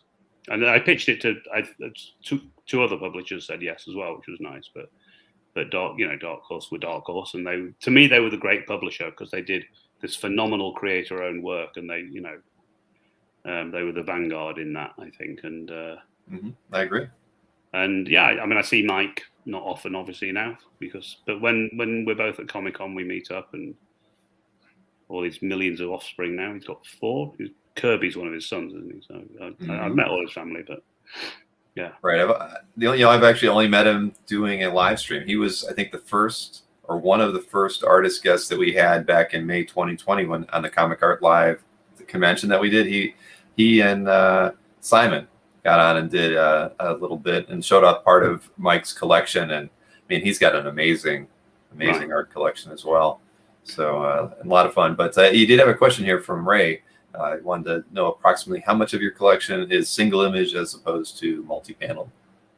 Probably 90%. Certainly, if you take away the stuff I've written, then certainly 90%. Mm-hmm. On the single image side, yep. Yeah. I mean, some of it's commissioned, a lot of it's commissioned, or some of it's covers and published. I mean, as you know, I've discovered Tula's art. I've got one of her Scarlet Witch pages, so that's multi-image. But I've got about another dozen of her pieces. I've just fairly recently discovered James Martin's art. The ex-Disney guy who mostly does pin-ups, but he does portraits of family members if you commission him and things like that. And he obviously worked at Disney and Pixar for a long time. So, his are all single image. I guess I can't draw. I can take photographs though, and I suppose there's a crossover because a photograph is single image. And I mean, I'd like to think I can take a fairly good photograph. So I think that's probably where that aesthetic, not comes from. That's the way my brain works. So yeah, I'd say probably 90%. I think I'd asked you that question before we got started, or right. No, so I'm not surprised that Ray wanted to know too. So let's see, we've got a few more artworks here to look at. and this Wagner is pretty darn amazing. That was a gift. Matt was one of the first people I met at the early UCACs in the mid '80s in London, and we hit it off. And I think before he came over, I don't think we'd met before, but I knew maybe I wrote to him and he was coming over, and I said, I'd love it if you could do me a drawing, and I think he did it on the plane. But he just met me at the show and handed this thing over, and it's about 5 yards from where I'm sitting now. It's on display under a piece of glass. So I still have it. And Mage was, especially the first series of Mage, remains one of those comic books I love, and I reread every so often. Mage and Grendel. Grendel just got announced as a Netflix show yesterday, right? It did. Yes, it did. And I remember, meeting Matt when he was. I almost worked for Kamiko briefly for a while, but I didn't in the end. But Matt and Bob Schreck and Diana Schultz and the whole Kamiko crowd. I got to know them very early on in my convention-going career, and I loved Mage and Grendel and Elementals and all those books. So, same here. My favorite, after I guess some certain X-Men stories, Elementals were always at the top of my list. Of Kamiko. Oh, the first 12 or 13 issues of Elementals blew my mind. I mean, they're still fantastic comic books. They took superheroes in a place that had never been done, and it's a pity Bill doesn't draw anymore. And Matt's done Comic Art Live with you, right? Because the last one he did, I hooked onto his interview and came away with one or two of those little drawings he did. So I still get little single image pieces by Matt. Well, not little, but they're 8 by 11 or whatever. So he's got a relatively simple but beautiful storytelling style. And Mage and Grendel, two of the top comics still. I don't know if there's new Grendel coming out yet. I can't remember, but I'm not sure about finally that. Finished Mage. But yeah, Mage was for me an important book as far as like my maturation as a comic book reader. That and Elementals, those two were really important for me. And it was like really when I first started thinking about the artists more, and and seeing these people coming in with their own own projects and things, and that was really just a unique time for those of us who were going to comic shops at that time. I mean, I guess I would have probably been around 17 or 18, so I was driving and able to go pick up the comics myself. But yeah, I love those, and any Elementals work when it ever comes on the market, I'm always a buyer. Just everybody should know that. Any early stuff. I've got one piece somewhere, but it wasn't published. I got a piece from Bill at one point. So I've got I'll show you. I got one really nice one. So I get to show off some art because I don't have a place to put it. But there you go. Oh wow! Half painted. I mean, got the Elementals. They're all in watercolor and gouache. Beautiful. And all the villains are just in pencil. So this is I think it was a cover to Amazing Heroes. It came out before the first issue of Elementals. Right. So, I remember the image, but it's great. Yeah, no, I love it. My dream is to own something from Bill from when he did work for TSR. Something Dungeons and Dragons ish. I don't care what it is, but he was always a favorite of mine. Well, about 10 minutes ago, somebody I don't think I know called Stanley asked, "How is the comic art community in the UK?" It's about 6 texts ago, and I don't know how much there is of a comic art community here in the same way, because it's relevant to what you just said. So I'll come back to that. Sure. Because about 4 or 5 years ago, my family and I were in Las Vegas for a holiday, and it happened to coincide with San Jose convention. Mm-hmm. And John Tottelburn was one of the guests. And John and I are friends, and we hadn't seen each other for 3 or 4 years. So I persuaded them that it was all right for me to fly there for the day. And I can't remember who I bumped into, Benno Rothschild, I think, or somebody, who said, "People know you're here." And I thought, how do people? I didn't tell anyone I was coming. And he said, "Well, people know when the collectors are in town." And I don't know whether there's an equivalent to that here, because I've mentioned Joseph and Jonathan Wilson, Then there's Jonathan Ross, who's a very famous TV chat show host, who has probably the best collection I know about in this country. And there's a few other people. But I don't know that, maybe because of the size of the country and there aren't very many large conventions. So I don't know how many British members of CAF there are. I know there's one or two people I assumed were British who turned out not to be. And there was one or two people I assumed were not British who turned out to be. And I can't remember who was who now. But so I'm not completely sure. But the Bill Willingham bit was that I found myself with Mark Buckingham the other day. So because he was at he's a good friend of Joseph's. So there was an embargo on any photos, I think. But there's me and Mark and Dave Gibbons and Joseph and people, and Kelvin Mayo was over for the show, which was great. Oh wow! Joe Lee and somebody else. So I don't think there is. I might be wrong, but it doesn't feel like there is a British comic art community. Or if there is, it's probably because I've not been invited to join it. But maybe there is one which I'm not part of. I mean, I don't live. I think there is a London.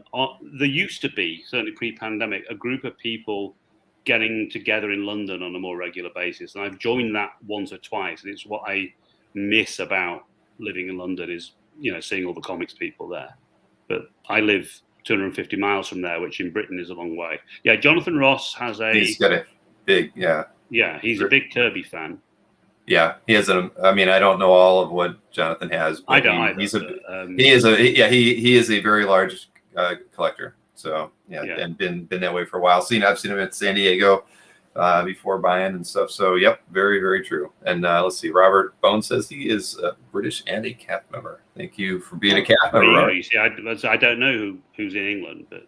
Well, I'll tell you, one of the things I get asked about all the time, and I just have to get my wife to do the programming on it, is people would like to be able to see which CAF members are where geographically, because it is part of your profile that you can say I'm in the UK or I'm in Australia. I think I probably said it in my profile, but I don't. We don't go around reading everybody's profile. Rich Dennis thought I was from Australia. That's right. But so I think and it would be a very easy thing for me to do to make it so that you could see, rather than filtering alphabetically, just filter by country to see where some other collectors are, and it might be because it's good to know, right? I mean, at the end of the day, we've got over 15,000 active CAF galleries right now, so we are global. You see, two people have just said they're in England. So Cole, I don't know. Is that Colin? Somebody? I don't think we've met, but if you're at Thought Bubble, we'll meet hopefully. So. There you have it. Oh, and there you go, Jerry in Scotland here. See, is that Jerry who I know though?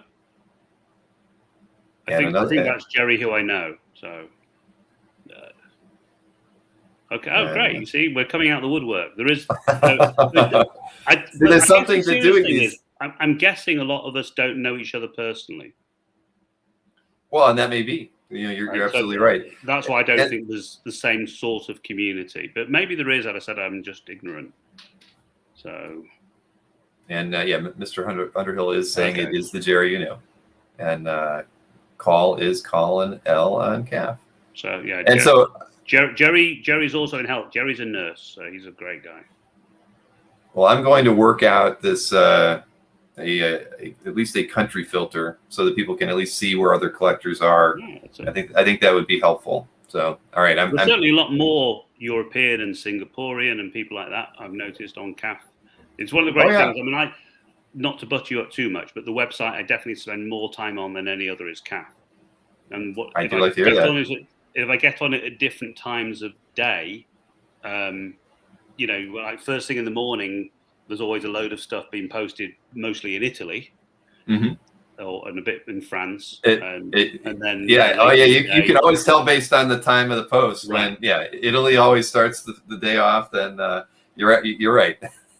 I've never thought of it like that, but it's so true. I mean, I had an inquiry somebody who wanted to buy some art off me, which we did a very good deal for both of us, and it turns out he's in Australia, and he lives like down the road from my brother-in-law. My wife's brother, who's actually in this house at this very minute, but he lives in Australia. So it's a small world. It's a big world when you can't go anywhere, but it's a small world. Yeah. But well, that's really all right. I'm going to make a couple notes here on things to work on after. Yeah, and Brian said include what state for the US. That would be good. Yeah, no, that's one thing that you can only pick US, but the thing that Maureen and I had talked about was adding a state option when US is picked, so that people can arrange get-togethers or try. So coming up with ways for people to connect that way would be good. So let's see. Carl said he's met Cheeky Joe. Right. He got some Watchmen movie art from him. Yeah, there you go. Joseph gets around. No, Joe and I have been very good friends for, I think you would agree, 30 odd years now. And it was great. About 6 weeks ago now, my wife and I were down in London working, and we went out for dinner with Joe and his, well, now wife, fiance at the time. And it was great. We hadn't seen them for like a year and a half. So it was lovely to actually be able to go out for dinner at all, and then to catch up with friends and go through many bottles of wine. It was great. Yeah, my one trip to London, I made sure to hook up with Joseph, and he took me out for fish and chips and a few beers. So we had a really good time. But yeah, I would say here, just so everybody knows, CAF really is. I mean, 50% of CAF's traffic, and as big as that is in North America, and then the rest is international. So just so people know, CAF is a very international website. As much as everybody thinks it's just American artwork and American collectors, it really isn't. It's about as global as you can potentially get. I mean, there aren't many sites where you would have 50%, North American and 50% everywhere else. I mean, UK is about 10% of CAF's traffic. So okay. It's I've always been impressed by that, because I host a lot of other business websites, and nothing is quite like that I've ever had the privilege to work with. So all right, well, let's look at some more art. Let's see. This is a beautiful painting. I love this one. Thank you. Yeah, Simone Bianchi did an exhibition, I guess this time last year, roughly, at a 14th century or something castle in central Italy. The name of which I forget, but it's what's reflected in the bottom sphere. And this was a new piece he did for the show. And there's an Italian artist called Pomodoro, which means tomato, so I'm guessing it's not his real name. And he does these spheres. One was melted at the World Trade Center on 9/11, 2001, in fact. And it's the melted version was there last time I was in the area. And there are various others. I saw one in Tel Aviv last time I was in Israel. And there's one at the Vatican. So I guess he's a very well-known contemporary Italian artist. And Simone did this exhibition, mostly of work he already had. But this was a new piece he did. And again, Simone's become a good friend of mine, he and his sister. And I didn't get to the show because traveling wasn't. Otherwise, I probably would have flown over for the show. But I've got a lot of his art, and this is framed in our main lounge. We have a sort of agreement here that the art that my wife can either likes or at least can tolerate is in the main house. And because we have grandkids coming around, they like superhero art, so some of that's allowed. Then the art she doesn't want to have in the main house is up here in the study. But that one has the privilege of, that's next to the two Kirby pages, actually. And I love Simone's art. He's like Italian master style, converted to a modern comic book artist. And of course, he did the whole Marvel Masterworks series just before this. I saw every one of those paintings last time I was at his house, or the time before. And I own some of them, some of which are on CAF and some of which are not. But again, I got that. I'm trying to think when that came in, about January or February it was sent over. He's a lovely guy as well. And I even get credit as translator in some of his books now. But yeah, I'm lucky. It's nice to have this amazing art. And there's a Silver Surfer piece behind me. There's a big Spider-Man piece that the children love that's downstairs. So that's great. And Simone's amazing. He's a great, nice person. I mean, I've watched him work before at San Diego and at New York, and he's an amazing talent. And I've used to own a couple pages by him and sold them. So that's another hole in my collection that I'll have to fill. I do have some pages of his as well. Somebody that's because I mean he's one of the comic artists who, if you have a page, every single panel is a distinct, beautiful piece of art in itself, as well as being great storytelling. So there's a big double-page Spider-Man spread downstairs on the wall that because he does these great double-page spreads, and it's got about 8 panels on it, and so of the central panel is one big panel, but there's lots of different panels. And sure. No, he's one of my favorites out there today. Being, a piece of comic book. So very, very nice. And let's see, I got a couple more. Right, yeah, that's a scan of the digital covers. So I'm trying to think when it would be now. It must be about 14, 15 years ago. Michael Kaluta, who did this, obviously, did 5 issues of Madame Xanadu, which I think Matt Wagner wrote. And he did all 5 covers. And I remember the issues came out and all the covers interlocked, as you can see. And then Charles Vess told me that Michael still had all the original art. So I rang him up and I said, I believe you've got all the original art still for the covers. And he said, yeah. And we agreed that I would buy them. And he painted all the original art is black and white, or was black and white line art. But what we agreed is that he would paint all the original covers in the way that he wanted to paint them, because they were digitally covered. I mean, they're great, but they're done in, stark, bright, primary comic book colors. And the originals so the colors are much more subtle. They're on my CAF, the original paintings, but there's also a lot more art, especially at the crossovers. So, between covers 2 and 3, 3 and 4, 4 and 5. So the big face in the middle, yeah. So yeah. Sorry. If you go to the one that's got the big face in the middle, which is issue 3, I guess, the 2 paintings in real life either side of that both have half a face on. So, they sort of overlap by half a cover's worth. So so that's the 3rd issue, which was, I can't remember the numbers now, 14 or something. But if the one either just before it or after it also has a lot of that face on, but obviously it's only produced once on the final image. Right. No, these are beautiful. So yeah, the ones in the middle of the top shelf of that one, yeah. If I can see what you're doing correctly. Yeah, so that's also got a face on it, but that face doesn't make it onto the digital version that was produced. Mm-hmm. So, there's a lot more art on the I would say nicer colors, because it's more subtle on the actual pieces of art. And they are all framed in a massive, 6-7 foot long frame.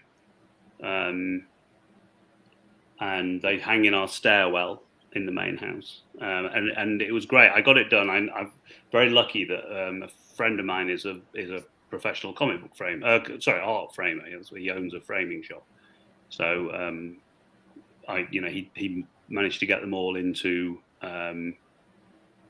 one frame, and it fits. There's like 2 inches either side. It's a nice coincidence. It fits in the stairwell. So I see it every day. Whenever I go up and down the stairs, there it is. Wow. So so you frame a lot, you hang a lot. I mean, how do you know when a piece is one that you're going to want to frame and you probably have no interest in ever selling it? I mean, or do you feel that way about most things that you own? So I think I've got about 90 pieces on the walls. Mm-hmm. And I have about another 30 or 40 pieces in frames that are not on the walls, because, you like that Henrik piece that you showed before. There was no space to hang that. I had to take something else down. And sometimes I get them taken out of the frames, but it's my favorite stuff. It's like you love it the most. I would love to have 3 times as many pieces at least on the walls that I do. Mm-hmm. So on the whole, most of the bigger wow pieces are on the walls, but I've got a dozen Kaluta pieces not on the walls. I'm not trying to show off. It's just you can't put everything on the wall. I've only got about 7 or 8 big Henrik paintings, and they're definitely all on the wall. But I've probably got 1,000 pieces of art now. I'm including, little convention sketches and things, but there's probably 500 or 600 finished pieces of art that I would like to frame in an ideal world, but I also want to stay married. So, and your studio isn't big enough to hang 500 pieces of artwork. So no, there's about 30 or 40 in here, and then there's another 40 or 50. We've got, by British standards, a relatively large house. So it's 4 bedrooms, and there's a lot of wall space. So, I mean, there's a room that we call the Disney room that soon after we bought the house, I came home one day and my wife had hung all the original animation cells in there.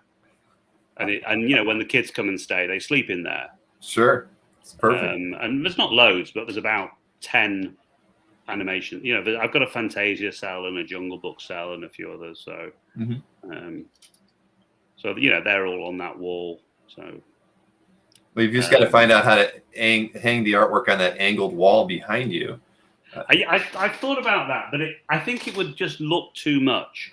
I have some sense that it can get too crowded. So, hang on a minute. So you can see there's a couple of pieces propped up straight. Yeah. One, they're not pieces of art. One's a photograph. So on the other side, because this room has 2 angled walls, there are 5 or 6 pieces that are propped up against pieces of blocks of wood that are specifically. And if I turn it around, you'll see things that you probably don't want on the screen. That's the only trouble. You can turn it quickly. They're propped up against pieces of wood, so that there is at least some extra room. And then behind, where you can see me touching, that's a piece of glass that runs across the top of this side of the room on little runners, and there's half a dozen pieces of art under that, and that was all purpose designed for that. So given the spec. Oh yeah, and then the other thing. Go ahead, you can turn it. This shouldn't be terrible. There's that's an art display cabinet, like the ones you see in museums and things. Yeah. So again, that was custom built, and there's a few bits of art on the diagonal bits, and then the rest of it, they're not drawers because they don't pull out, but they're shelves. So some of the paintings or art that's come recently that I haven't put in a folder yet, or just so I can pull it out and look at it. So it's it's designed as well as it can be to look at all the art that I want to. And then you can just see, hang on, if I tilt that slightly.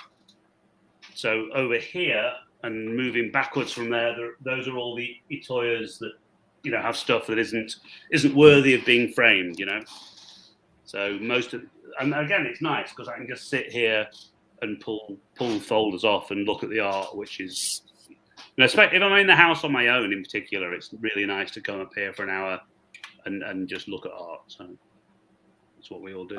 Yes, that's a Boris, Brian. There's a Boris Vallejo commission, which was then used as the cover of a calendar about 2 years ago by him, actually. But yeah, I know Boris a little, and Julie, and yeah, that's a commission I've had for 5 or 6 years now, I think. Well, Boris and Julie are always at IX. Yes, I know. We were meant to meet up last time, but I didn't go. Well, it didn't happen. Well, I don't know if it happened, but I didn't go. I saw them in New York at the last time the Spectrum shows. I think that's the last time I saw them. Okay. And I've only met them twice, I think. So, yeah. No, they're great. And, Dorian, I've met a few times at IX. And so, yeah, lot more reasons for you to get over there. I hope if you could. I don't think I've met Dorian, but I asked to buy a piece of art off him, and he sent me this amazing painting with his book. And I guess he knew who I was through Boris, and his stepsons are the Palombos as well. Mm-hmm. Yeah, they're amazing. And then they do. They're involved in card art and a few other things too, I think. So Anthony and why am I drawing Dave? Dave, thank you. Yeah. Dave's the one I know better. Well, Dave I've met at San Diego 2 or 3 times. Yeah. He's got some little paintings of his, and I have one by Anthony. I think Anthony used to do stuff through what are they called? The one that releases a new little painting every day. Everyday Original. That the clues of a name. That's right. I see his link here. It's nearly 11 o'clock here. But I got a couple from Anthony through that, and I bought some stuff off Dave in San Diego. or in the mail. So I'll plug them because I didn't build their website or anything, but it's a really nice service out there. It's called everydayoriginal.com, and it's put on a couple art directors actually run that site, and they do a really great job. They work with several artists, and they every day at 11, I think it's 11 a.m. Yeah. Can't think of her name, but she's amazing. Okay, so Alessandra Pisano. Yeah, Pisano, right. Who I don't think she's doing a lot through them right now. I'm guessing she's touring. I haven't seen much from her through there, but there's she was doing about one a month for a bit, or one every 2 months. But she's also a musician. Yeah, and she tours, and I'm guessing either she doesn't like me or she's busy because she hasn't responded to a couple of emails. But I've got a few little paintings, and then that's not it, but I've got quite a large commission from her and a couple other pieces. So yeah, she's somebody. I mean, I'm trying to think how old she's. Probably in her early 30s now. But I mean, I met her when she was. I first saw her work when she was maybe 27 or something, and it was like, oh my god, it's like, this is amazing. Right. She was in the. I mean, I don't know what IX would have been, probably around 6 or 7, but she was in the showcase, so the secondary show, and her work stood out. I mean, the secondary show is fantastic, the showcase that they have there. But yeah, when I first saw her work it was amazing. I was like, she needs to be in the main exhibit because she's so talented. Ray's asked an interesting question there, I think. Interesting. If there's any artist work absent from your collection. Who I'd like to see. Yeah, the short answer is yes. It's mostly the greats from the 50s and 60s who I don't have. So I'd love a Steve Ditko page. I'd love a Wally Wood piece. I'd love a really nice Eisner piece. I've met Will a couple of times. I got to know him through the Eisner Awards and a couple of parties and things. He's a lovely guy, but I never had the temerity to ask him for a sketch. And I would love a nice piece by him.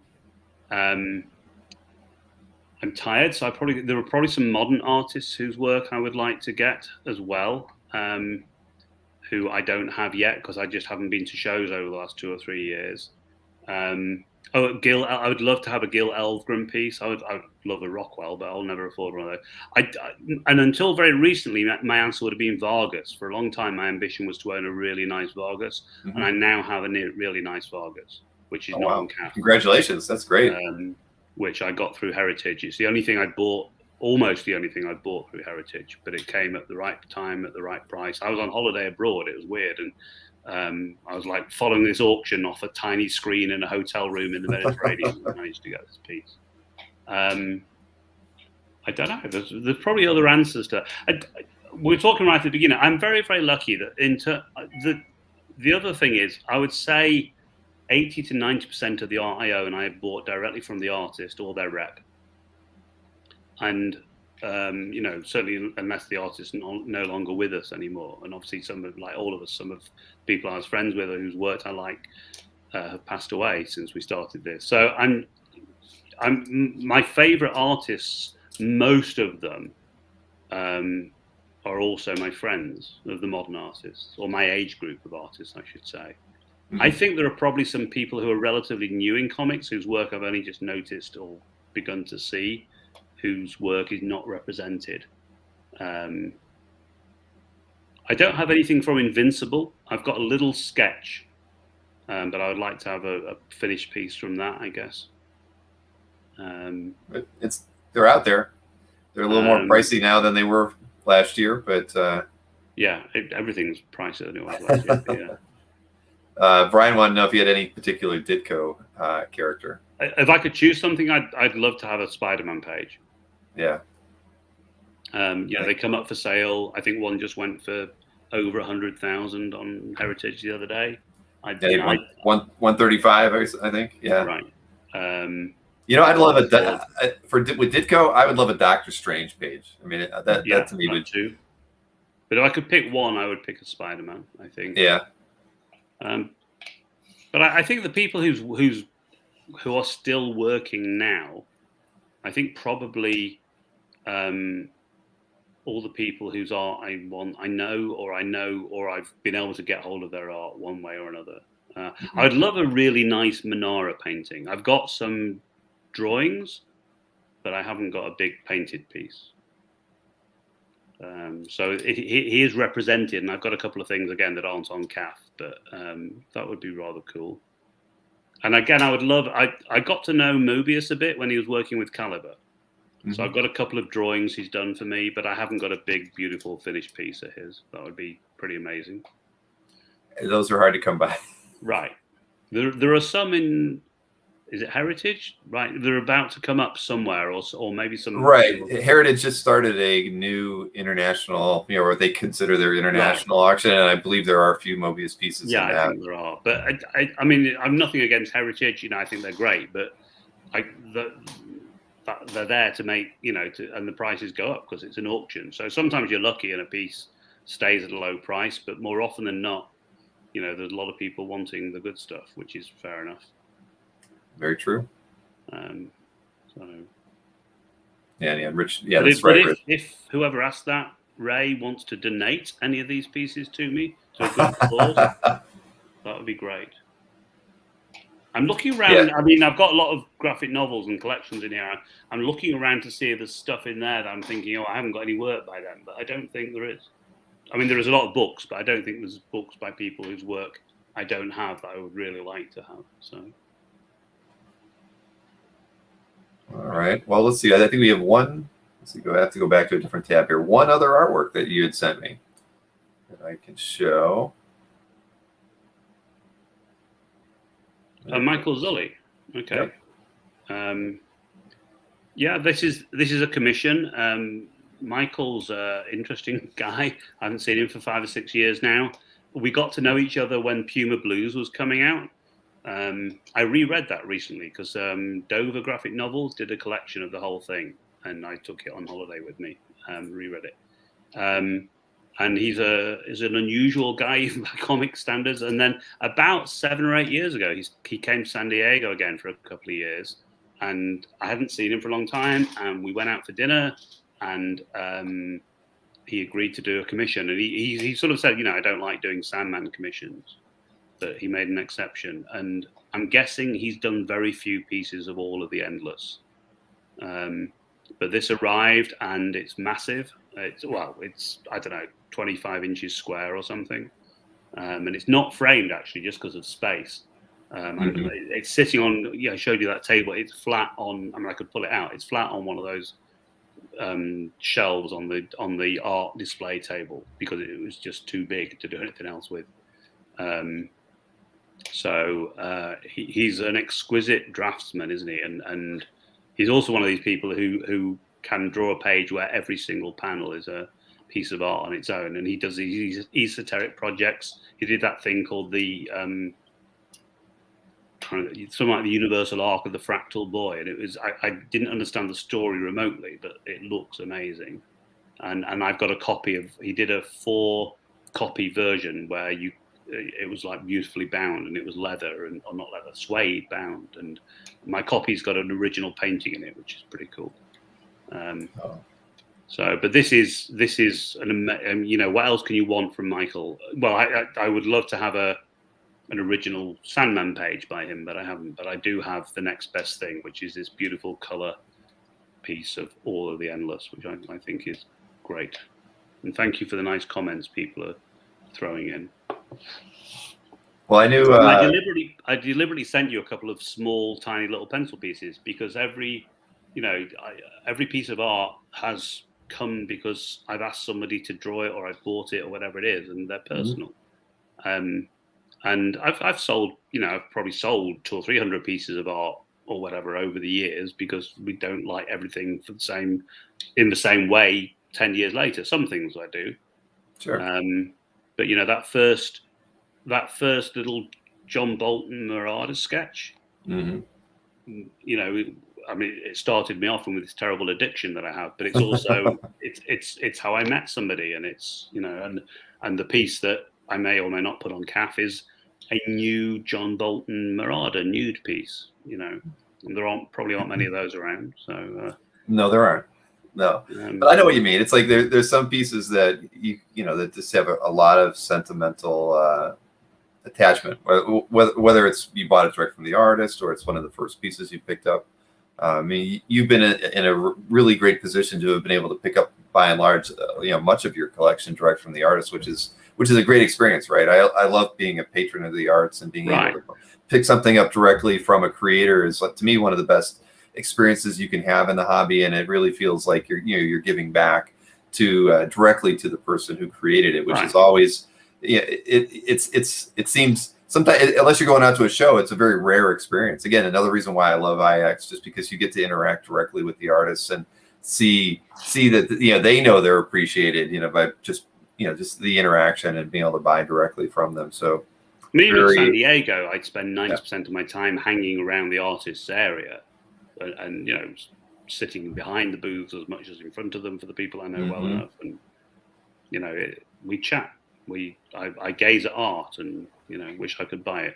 So I've been fortunate. I earn a living. It's not like working as a private medical person in America or anything, but it's nice to be able to buy things. Without question. And again, I knew bringing you on was why I wanted to have you on the show. Was just I knew we were going to have a very diverse set of artworks to look at. And I'd say probably, I bet you more than half of the works that we showed today, I've not shown examples of these artists on, certainly not on any of the interview shows, and probably by and large even on some of the update stuff we do. So I appreciate your selection, because I never tell anybody what to bring. I just say bring pieces that have good stories that mean a lot to you, and I always appreciate that, because that says a lot about a collector based on the work that they bring to these chats. Yeah, I'm sure it does. Somebody asked if I've got any Tim Sale, by the way. The answer is yes. So that it's not, Tim isn't somebody who you need to get more from, or it all depends. It depends.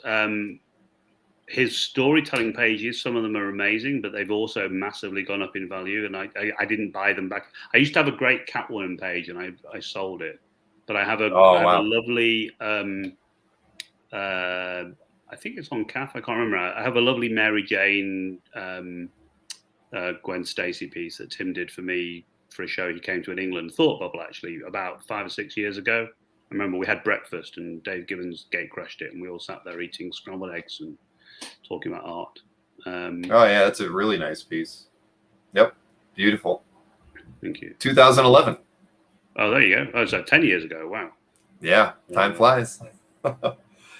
Oh man. Well, listen, we've been at this for 2 hours, and we had a really good turnout. I mean, I think this shows me that I can do these shows in the afternoon, and we'll get people hanging out and watching the show. We had almost 50 live viewers during the chat, so I can guarantee you there'll be a lot more people watching it this evening after they get home from work. So this has been great, Malcolm. If especially if there's anything I can promote for you in the future, any projects that you've got working on, please let me know. Especially if you do any Kickstarters or something that I can help you with, I'd be happy to. And if you do choose to come out to IX in 2022, let me know, because I'll probably be going. But if by chance I'm not, because I'm pretty close there now. If I went to Florida, I might not go there every year. But I'd love to see you at that show, because I think it'd be a lot of fun. Well, me too. To hang out. Yeah. Having collapsed last year, if I can get there in 2022, that will happen. So. All right. I had no idea this would be 2 hours, by the way, so I've enjoyed it. Everyone else has gone to bed here, I think. But, Right. Well, that's what happens once you start. When we start talking about something that we love, time flies. I mean, I'm always shocked at 2 hours, but I always thought these things would take about an hour, but it always takes two once you get into them. And so again, thank you so much for taking the time. And like you say, it's past your bedtime now. But Jimmy did want to make sure, and I think you already said you will be at Thought Bubble because you have art to pick up. So right, yeah, it's about an hour's drive from where I live, so I don't know whether I'm coming for both days or one day, but I'll definitely be there on the Saturday, and may stay over. We'll see. All right. Well, thanks everyone. Eric. Bye, Eric. Thank you. Yep. Well, have a good evening and good afternoon, and I've got a CAF update this evening at 9 p.m. Eastern, so I'll see several of you again later tonight. So thanks for tuning in. Thank you, Malcolm. I appreciate it.